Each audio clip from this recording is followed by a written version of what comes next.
खुलुमबाय नोंथांमोनखौ बयखौ बरायबाय दिनै 9 आगस्ट 2023 बारायजायो बुधबार फैदो दिननि खौरांफोरखौ बेखेवनोसै। गावनि असे फिसाजो गथ'खौनो देहा फालांगिरि खालामबोगासिनो दंमोन।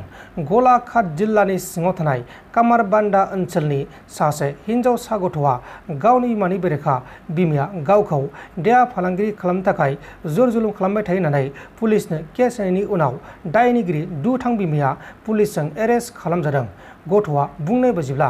गावनि बिमाया गावखौ मोजां फरायनो थाखाय गलाघाटनिफ्राय गुवाहाटि फारसे थगायनानै लाबोनानै इनाय खामानियाव बाहायबोगासिनो दंमोन आरो कास्टमारजों थाङाबाथाय नोंखौ बुथारगोन होननानै बिमाया सिगिनानै दोनबाय थायोमोन। उनाव गथ'आ सहायनो हायैयाव गलाघाट जिल्लानि सिङाव थानाय कामारबान्दा पुलिस बादाव थांनानै केस होनायनि उनाव दायनिगिरि दुथां बिमाया पुलिसजों एरेस्ट खालामजादों। हमजानाय दायनिगिरि दुथां बिमानि मुङा जाबाय दीप्ति बरा। मोनसे सोमोनांथाव खौरां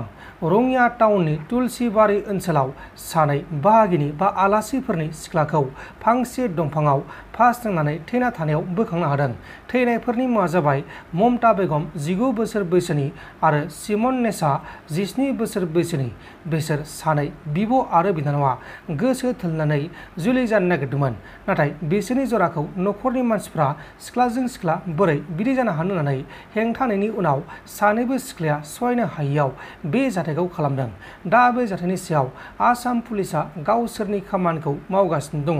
आरो बे जाथायखौ नुनाय मानसिफ्रा खोनानाय मानसिफ्रा सोमखिखांदों।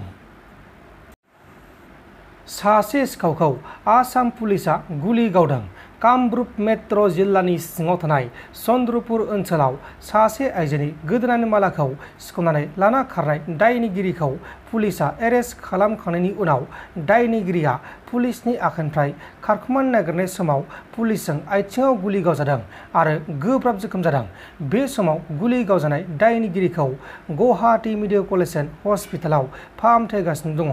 गुलि गावजानाय दुथां सिखावनि मुङा जाबाय अर्जुन। गावनि जोनोमगिरि बिमाखौनो इनाय खालामबोदोंमोन, नाथाय जोबथायाव जोबथेसालिनि साजा मोननांबाय। गुवाहाटी नोगोरमानि सिङाव थानाय हेंग्राबारि ओनसोलाव सासे दुथां सुबुङा गावनि जोनोमगिरि बिमाखौनो खाना दोननानै दै गुदुंजों सारनानै होदोंमोन आरो बे जाथाया गोदान नङामोन। बेबायदिनो बियो गावनि जोनोमगिरि बिमाखौ इनाय खालामबोबाय थायोमोन, सानफ्रामबो अयथासार खालामबाय थायोमोन। हमजानाय दायनिगिरि दुथां फिसाज्लानि मुङा जाबाय सामाज्योति बरालि। दा बेखौ पुलिसा एरेस्ट खालामनानै जोबथेसालिसिम दैथायहरनाय जासिगोन। गुवाहाटी नोगोरमानि सिङाव थानाय उलुबारि ओनसोलाव सासे 4 बोसोर बैसोनि हिनजावसा गथ'खौ सासे दुथां सुबुङा जिनाहारि खालामनानै गोब्राब जोखोम खालामदों आरो हिनजावसा गथ'खौ जाथाया जाखांनायनि उनाव Guwahati medical college and hospital लांनानै फाहामथायनाय जादों आरो जाथायखौ खालामग्रा दायनिगिरिया गथ'नि न'खरनि बाहागि जायो होननानै मिथिनो मोननाय जादों। उनाव बेखौ पल्टन बाजार पुलिसा एरेस्ट खालामनाय जादों। हमजानाय दुथां सुबुंनि मुङा जाबाय सानिनाथ। बाथा फंबायखौ गाज्रि रोखोमै गाग्लोबनाय जाथायखौ लानानै जोंनि बर' हारिया गोबां दुखुनि फोरमायदों आरो लोगोसे जायबा गाग्लोबजादों इस्लाम धोरोमनि मानसि बा मुस्लिम मानसि बिथांमोननि धोरोमनियाबो गोबां दुखु मोनदों। सासे बर' आरो सासे मुस्लिमखौ मोसौ सिखावनानै सन्देह खालामनानै बा साजायनानै गाज्रि रोखोमै गाग्लोबदोंमोन। बे इन्सिडेन्टखौ जे रोखोमनि अननायै बर्बरतायै आक्रमण खालामनानै लादोंमोन बिनि गुदियावनो दङ रजत मण्डल होननाय बिथाङा। दा रजत मण्डला जाबाय सासे दुथां मानसि आरो बियो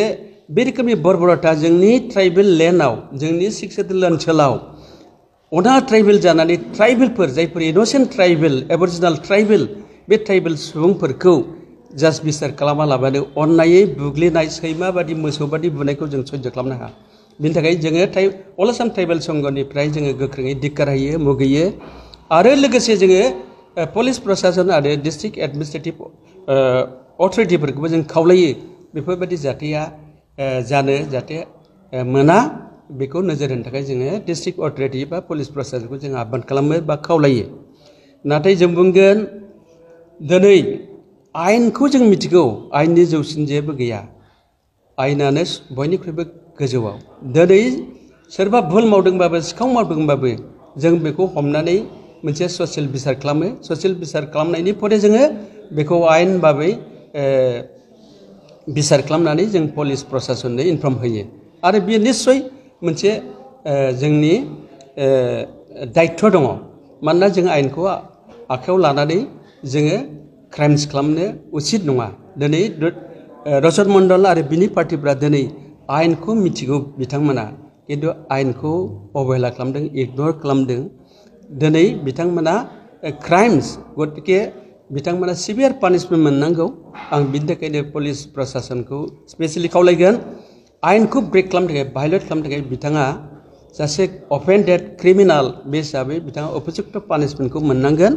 नङाबा जों बुंगोन बे बिसेस करि जोंनि डिस्ट्रिक्टआव आङो बुंगोन डिस्ट्रिक्ट अथरिटि बा पुलिस प्रशासनखौ बेयाव आयेननि खुनु बेबस्था गैया दा गतिके आयेन थायोबासो जोंनि सुरक्षाफ्रा मानसिफ्रा सेफटि एन्ड सिकिउरिटि जिनिसा फैयो आरो पिस होननाय जिनिसा फैयो किन्तु दिनै जोंनि माखासे ट्राइबेल ओनसोलाव थानाय अनाथ ट्राइबेलफोरा ट्राइबेलनि सायावनो बे रोखोमनि आखु जुनारबादि आखु दिन्थिनानै जोंखौ खस्थ' जोंखौ एटाक खालामनाय जोंनि एगेन्स्टै मावनायखौ जोङो खुनुदिन बेखौ आजावना लानो हाया दा गतिके उपजुक्त पानिशमेन्टआ रजत मण्डल मोननांगोन आरो बेजों लोगोसे जायफोर दङ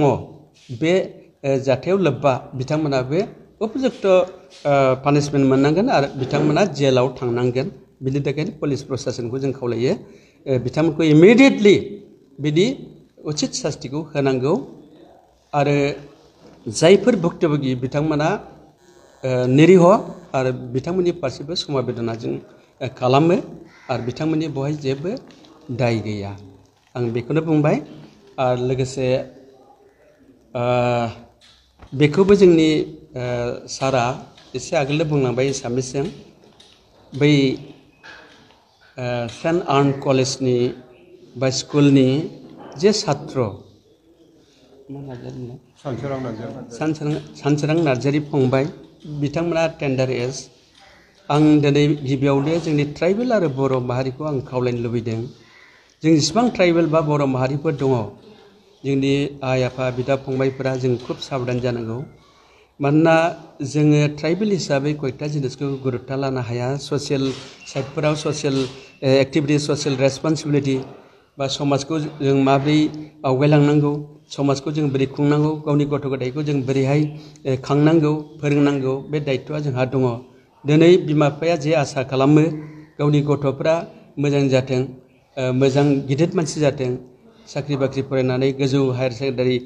बा हायार इडुकेसन लानानै गिदिर गोलाव जाथों बेखौ आसा खालामो किन्तु जोंनि गथ'फोरा जों नुनो मोन्दों टाइम टु टाइम जोंनि गथ'फ्रा बिमा बिफानि खोथाखौ खोनासङा लाबानो गावनि गोसो मथे खामानि मावदों दा बेबादि बेलायैनो जोङो थांनाय नै सानथामसो आगोल बे सेन्ट आर्न कलेजनि सानसोरां नार्जारियाबो स्कुलनिफ्राय बायहेरायाव थांनानै लोगोफोरजों समाय खाथायनो होनानै थांनायाव दिनै अघटना जानानै फैदों बे जोंनि थाखाय जोबोद दुखुनांथाव आरो गिख्रंथाव